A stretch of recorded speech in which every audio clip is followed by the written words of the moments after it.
The discussion will include the shift towards new finishes and residential design and the biggest housing hot buttons in kitchen and bath design. Please join me in welcoming Elizabeth. Thank you. Oh, thank you. I always wanted to do one of those John Oliver, welcome, welcome, welcome, but I have a feeling I'd probably turn my water off over and mess up my speech, and you guys would all be very sad because I wouldn't have anything to say. I tend to talk very quickly, as you notice, so if I say something and you don't catch on, raise your hand. Don't wait 5 slides. I'm technologically impaired. I won't be able to figure out how to get back there.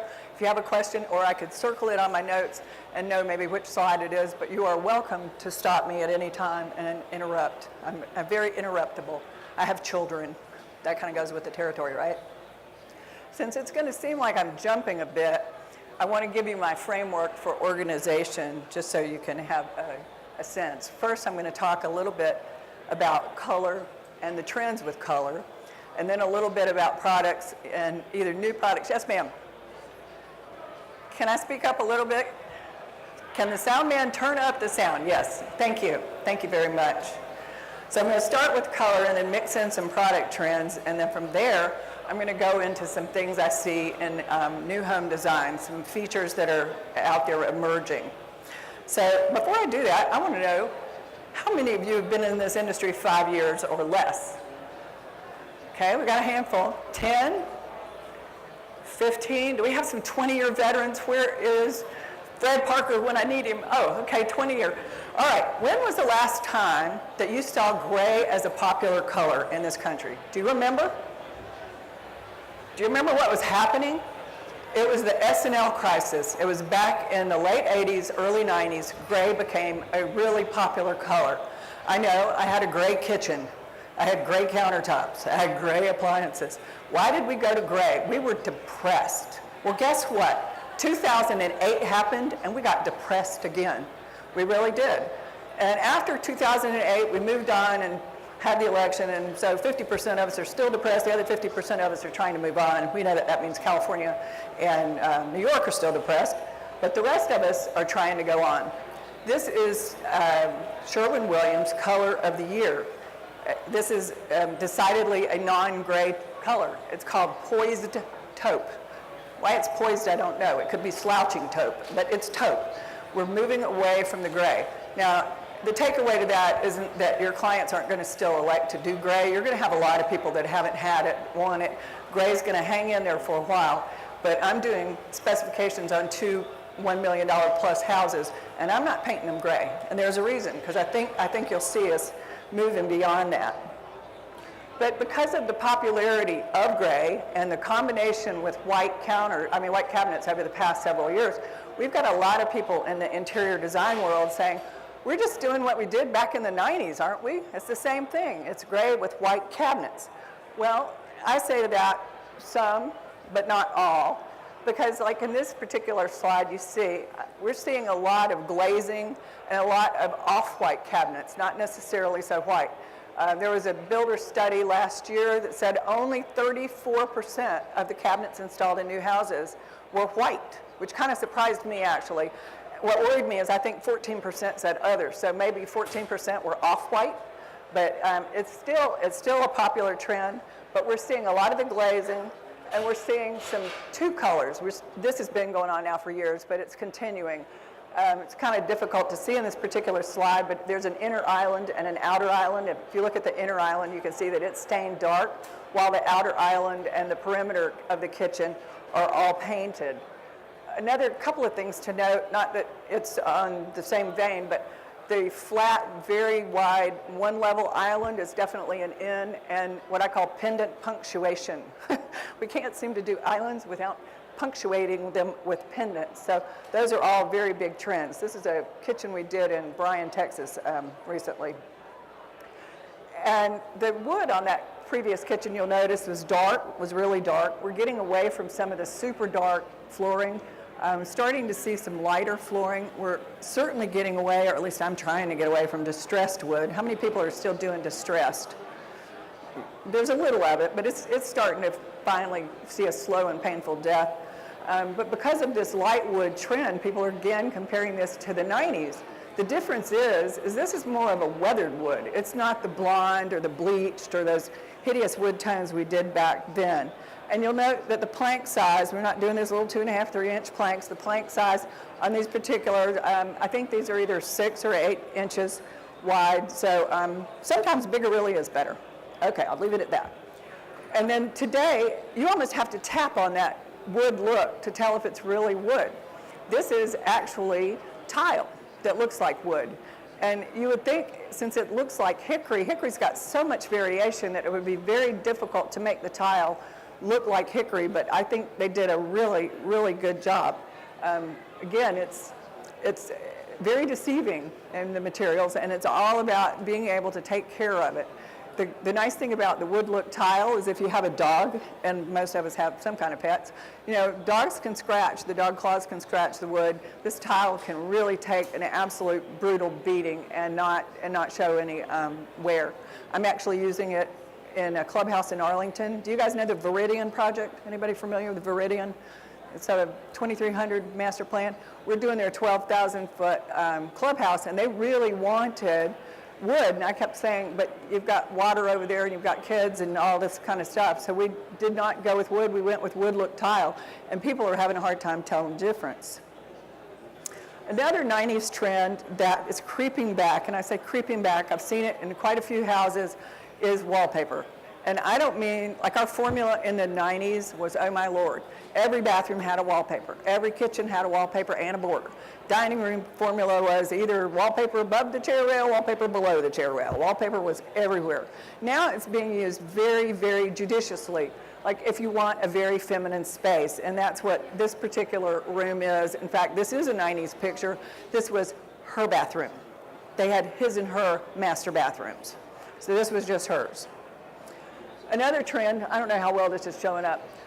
This is the trend of the wet room. Have you guys seen this? You put the shower on one end and the tub inside the other.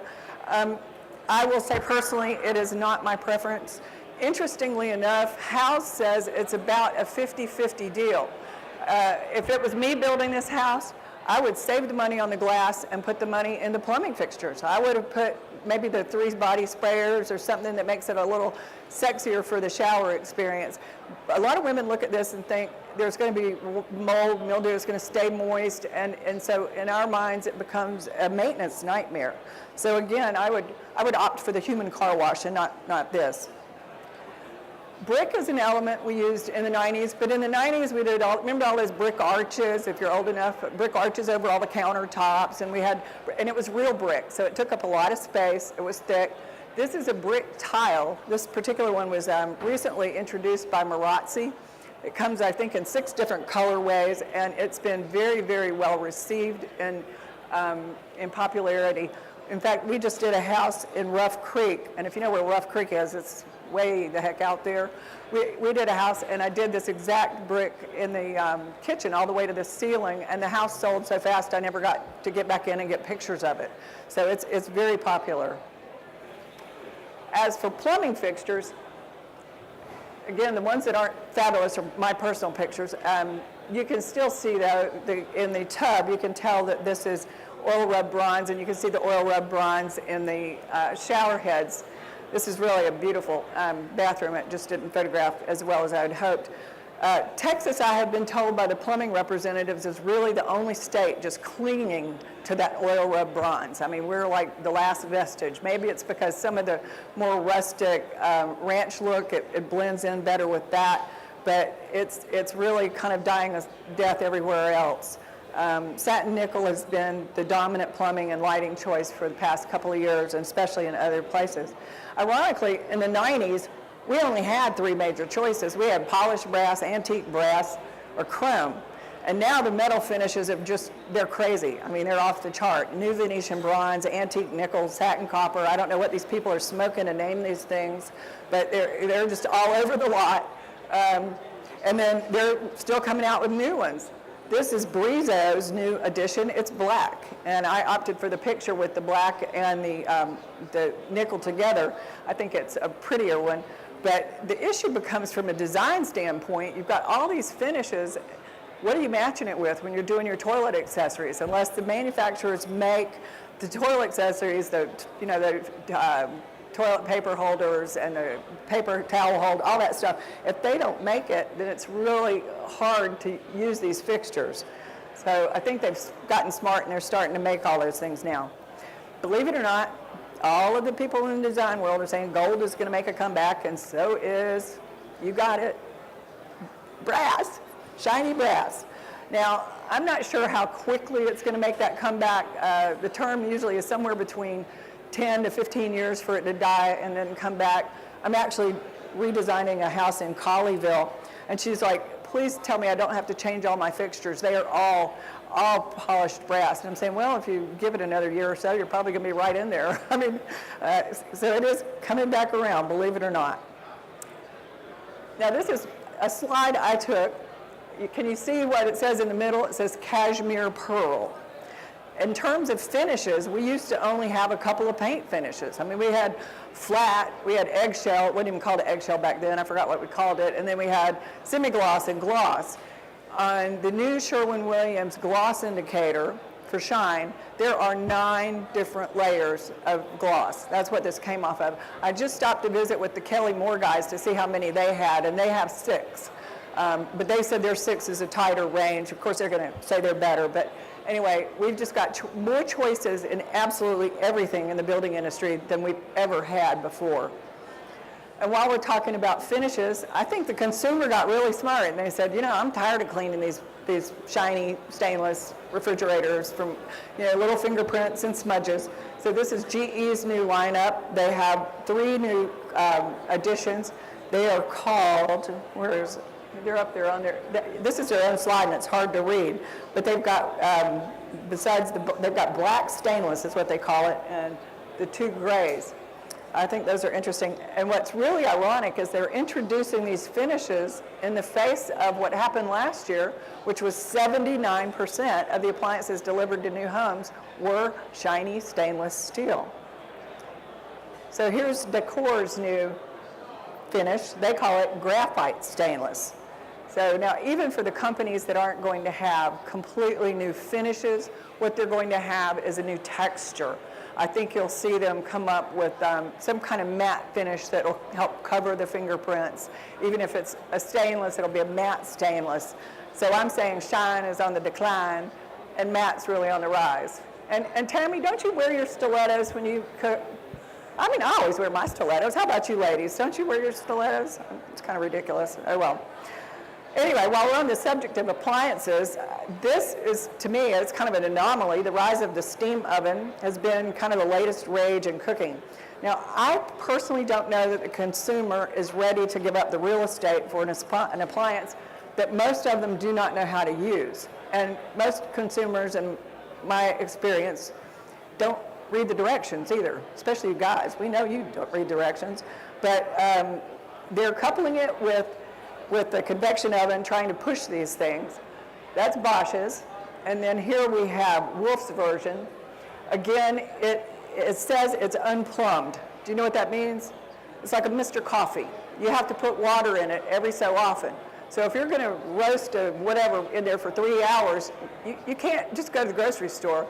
You've got to go put water in it every so often to the tune of about $4,300. It won't do that. Now, does anybody have one? If I'm dissing something somebody likes, tell me why I'm missing the point. But I can't see spending that kind of money or real estate in my kitchen for something. But here's the granddaddy of them all. Gagana is making me gag on the price. Holy moly, this thing's $8,000 and it's 1.7 cubic feet. That is a small microwave size. But for that money, at least with Gagana's, it's self-cleaning and it's plumbed. You don't have to change the water. Isn't that awesome?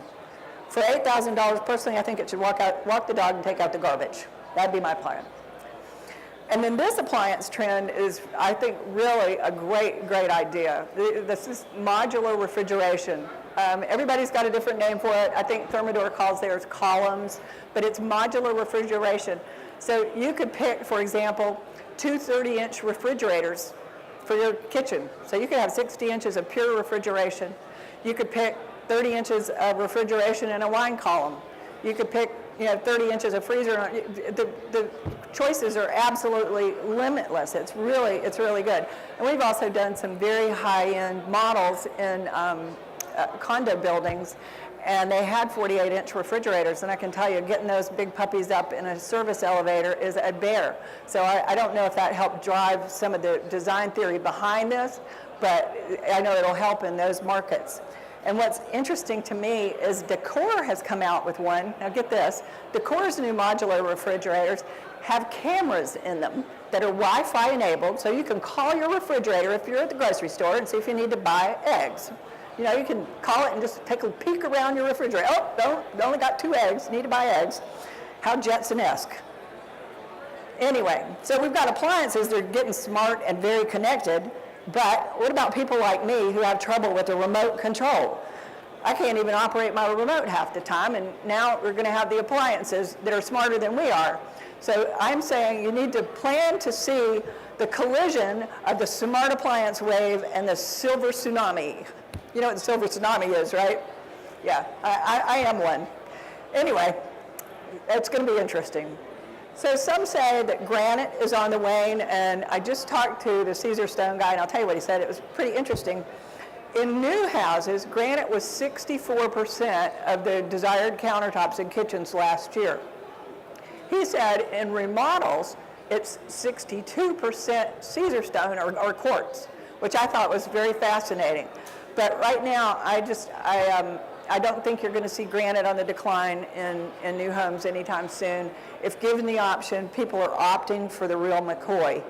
And yes, engineered stone and engineered counters really is on the rise, and they're doing a lot more surface colors and material, that look more realistic. But this is my personal kind of beef, I guess.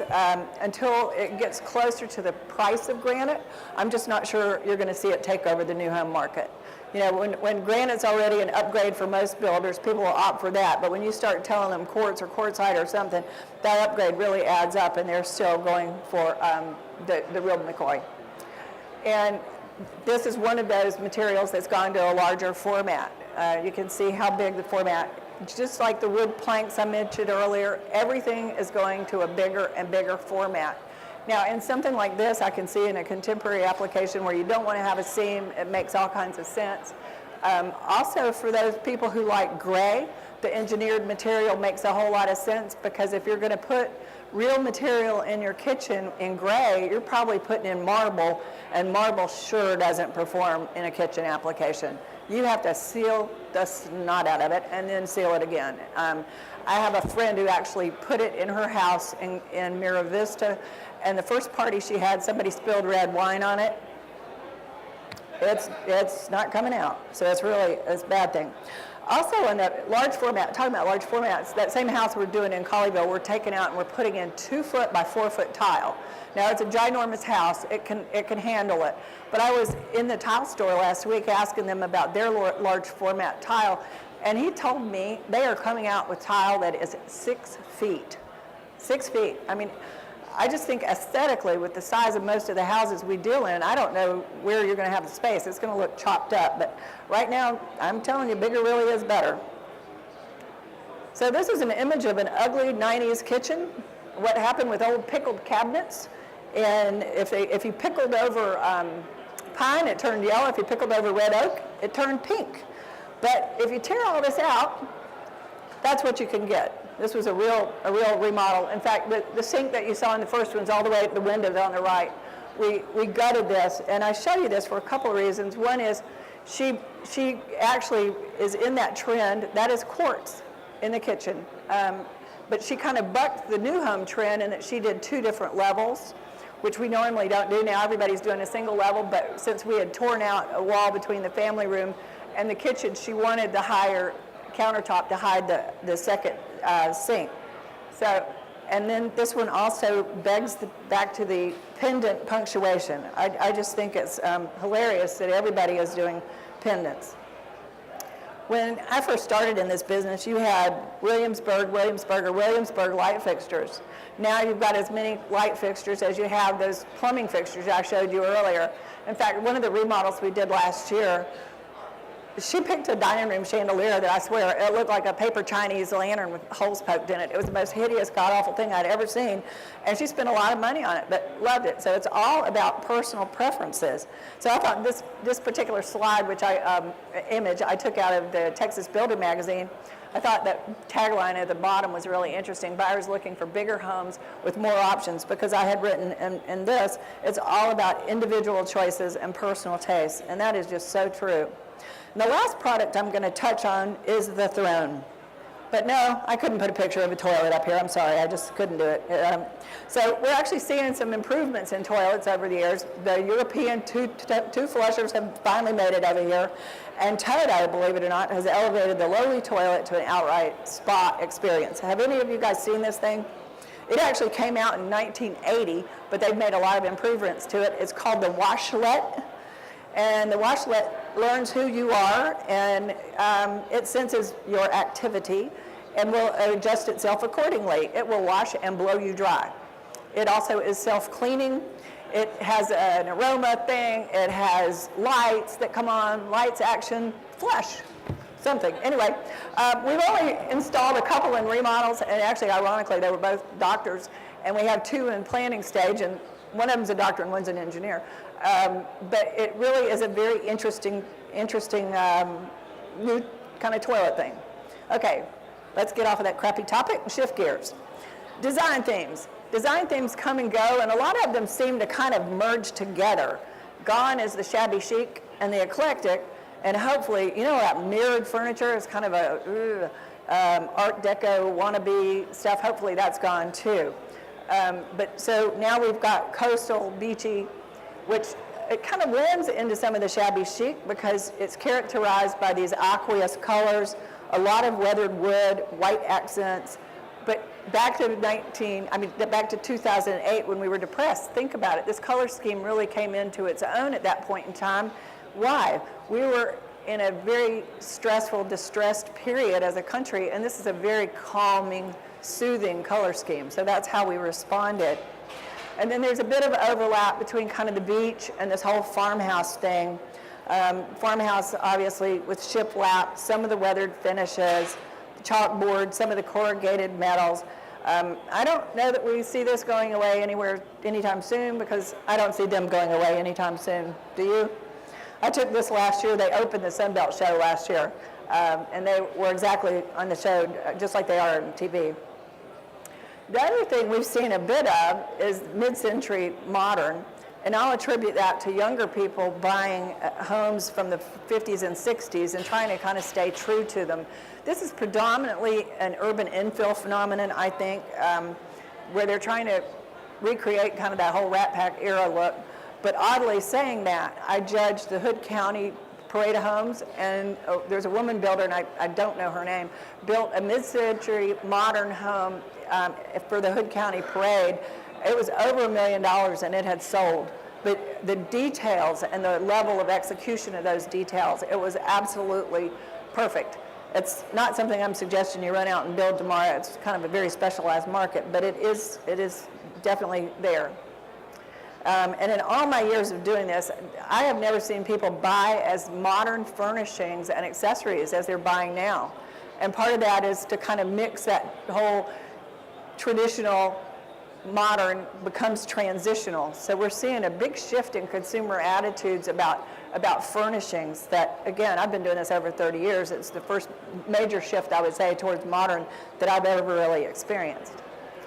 And switching now to the home themselves. I have argued with the NAHB economists for years that the homes would continue to get bigger, and they kept saying no, they were going to get smaller. Well, for 20 years I was right. Last year they actually got a little bit smaller, but I honestly think it's a fluke in what got financed. I mean, to get a big home financed right now is extremely difficult. It's a lot easier to get production homes of more modest sizes financed. And then the other thing I attribute that to, the reason I still think they're going to get big, is you take this buyer and they're going to downsize. They're going to downsize to 6,000 or 7,000 feet. They're not going to downsize. It's a 16,000 foot house. They might lose the indoor basketball court or maybe the wine grotto, but they're not going to get too small, and they've got the money. They don't have to. And the percentage inside the home that the kitchen comprises has continued to get bigger over the years. This is actually the kitchen in that house I just showed you. We built this house, I don't know how many years ago. It's actually got 3 kitchens. It's got an upstairs outside kitchen and a downstairs grotto kitchen by the pool, and then this is the real kitchen. And the island sizes have just gotten humongous. Have you guys seen some of these islands? I saw an island in one of the shows I was judging. I swear it would take a mop to get to the middle of it. You couldn't reach it. Either that or you'd have a lowland gorilla with a reach of 5 feet. I mean, it was just ginormous. So the other thing is the eat-in kitchen has become absolutely the norm. This is the stable thing that everybody is looking for. They want to be able to eat in their kitchen because we're always eating on the run.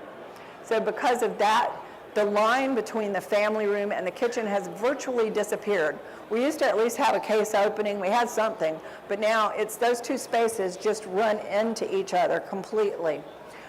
What is interesting is everybody predicted the demise of the dining room, and we haven't really seen the dining room go away. We've seen 2 eating rooms go away.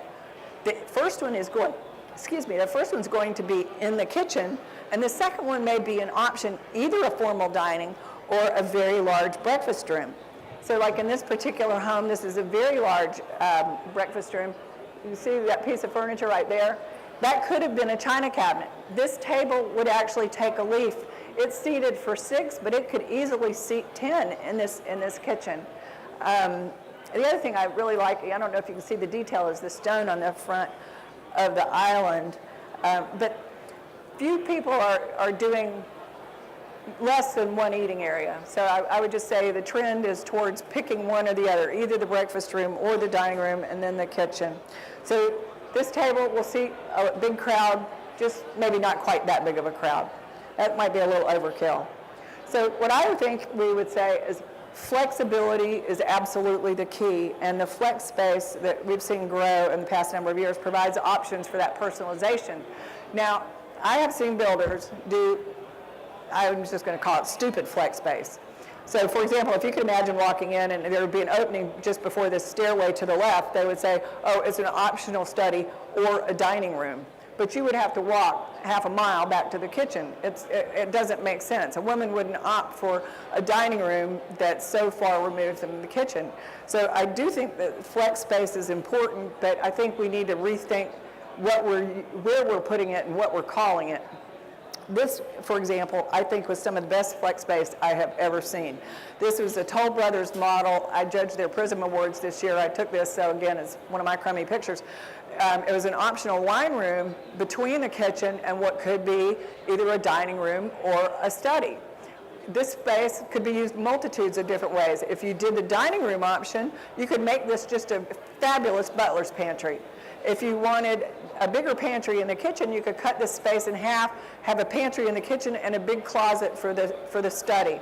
So this was some of the best use of flex space I think I've ever seen. Really, really user-friendly and made good sense. And the rise of the wine room, I just can't stress enough. I mean, everywhere at the Builder Show in Florida. Did you guys get to go to IBS in Florida? Did you? Every model they had, every place you went has some kind of contained wine room, and every custom house we're doing right now has some kind of wine room. We're trying to do a downsizing for some people, but they keep adding space into the house, and one of the spaces they added, because they never had it, was a wine room. Their house is going to downsize from 10,000 feet to, or about 11,000 feet to 5,600, and that's about as small as we're going to be able to go. So again, those baby boomers downsizing aren't really downsizing.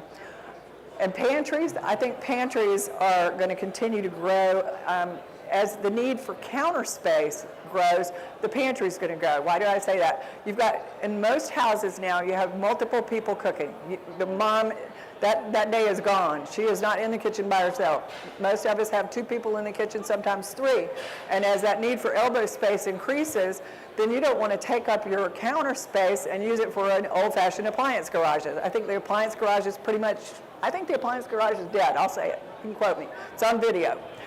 So the appliance garage has moved into the pantry, and I think that's a really good place for it. The other thing we've seen a lot in pantries, and I have this myself, although I copied somebody else, I have to admit it.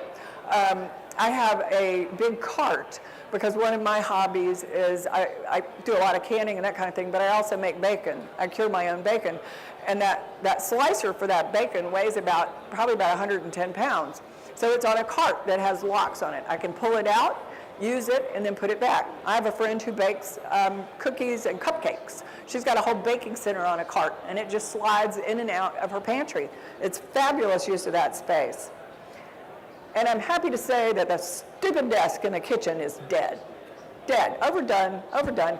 What did we ever do with those anyway? We threw a bunch of bills on them. We got so much clutter. They had the paper, they had the kids' homework.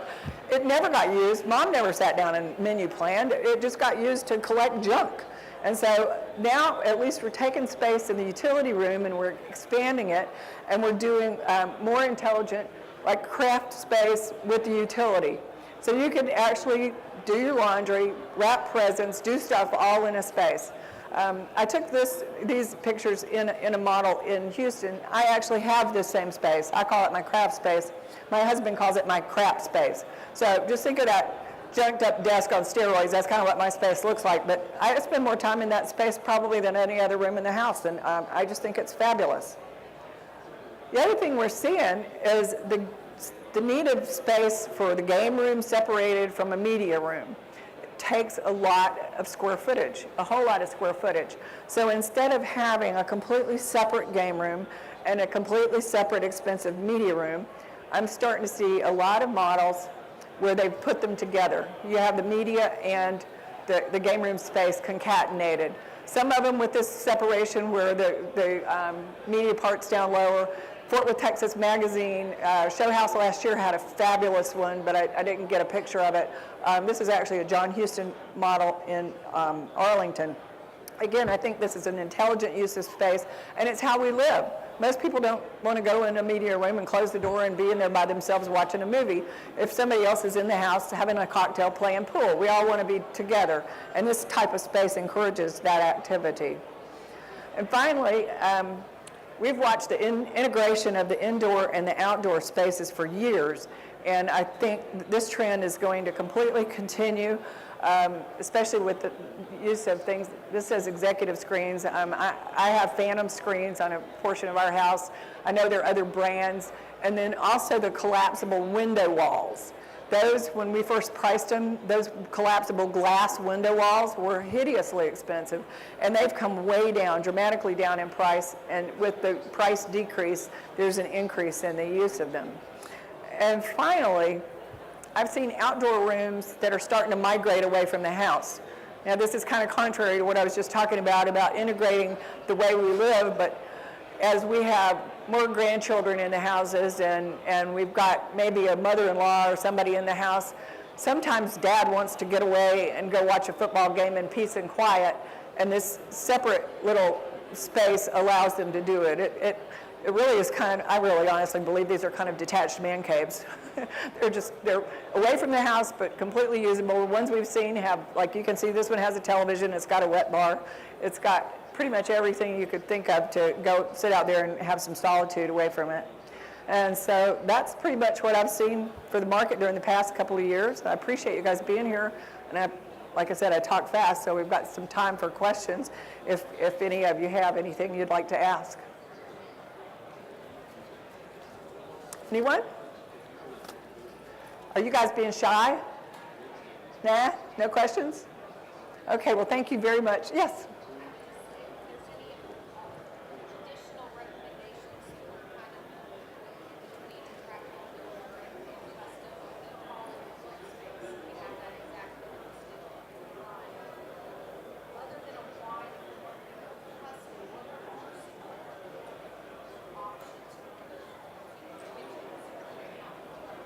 Right.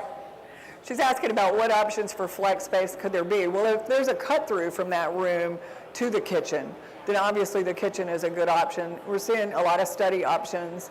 You know, the study is probably the most obvious. And every once in a while, we've had people who still want kind of a parlor style living room where they can just have it's more of a quiet conversation area, or a small library, or even I've seen music room. We've seen people who put their piano in them and have kind of a separate little music area. So that would be first thing that would come to mind. Yes, ma'am.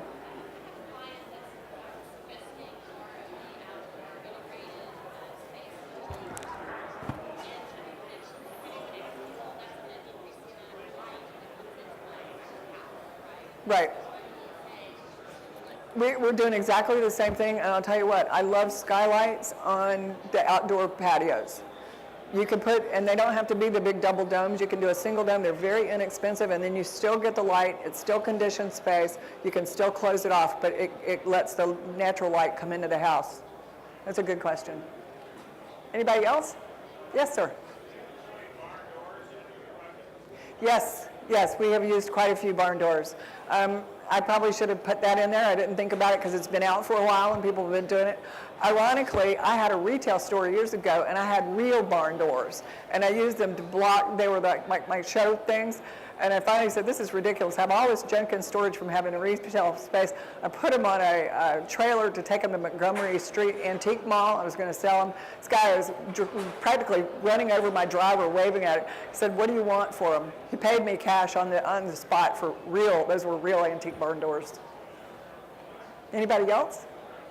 Again, back to the barn doors, though. I've seen them used in some strange spaces. Like I saw an elegant master bath and then barn doors on the bath. And I just thought that seemed very odd juxtaposition. So I think the positioning of those doors is kind of critical to using them. Anybody? Well, again, thank you for coming. I hope you have a great show. Enjoy your day. Thank you.